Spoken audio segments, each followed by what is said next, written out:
Lumbini Lions Siddhartha Bank Nepal Premier League एनपिएलको दोस्रो संस्करणमा प्लेअफमा पुग्ने चौथो टोली बनेको छ। शुक्रबार भएको खेलमा डिफेन्डिङ च्याम्पियन जनकपुर वर्ल्ड्सलाई 4 विकेटले पराजित गर्दै लुम्बिनीले पहिलो पटक प्लेअफमा स्थान बनाएको हो। लुम्बिनीको जितपछि प्लेअफ पुग्ने चारै टोलीको टुङ्गो लागेको छ भने जनकपुरसँगै पोखरा एभेन्जर्स र चितवन राइनोजको पनि प्लेअफ पुग्ने झिनो सम्भावना समाप्त भएको छ। कर्णाली याक्स यसअघि नै प्लेअफ होडबाट बाहिरिसकेको थियो। यसअघि नै सुदूरपश्चिम रोयल्स, काठमाडौँ गोर्खाज र विराटनगर किङ्सले प्लेअफमा स्थान बनाइसकेका छन्। सुदूरपश्चिम बाहेक बाँकी 3 टिमले पहिलो पटक एनपिएलमा प्लेअफमा स्थान पक्का गरेका हुन्।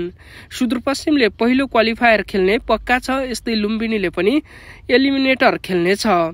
अब शनिबार हुने सुदूरपश्चिम र विराटनगरको खेलपछि लिगमा दोस्रो र तेस्रो स्थानमा रहने टोलीको टुङ्गो लाग्नेछ। जनकपुर वर्ल्ड्सले दिएको 133 रनको लक्ष्य शुक्रबार लुम्बिनी लायन्सले 19.1 ओभरमा 6 विकेट गुमाएर पूरा गरेको थियो। यस्तै खेल सामग्रीका लागि हाम्रो स्पोर्ट्स अपडेट च्यानललाई सब्स्क्राइब गर्न नभुल्नुहोला। धन्यवाद।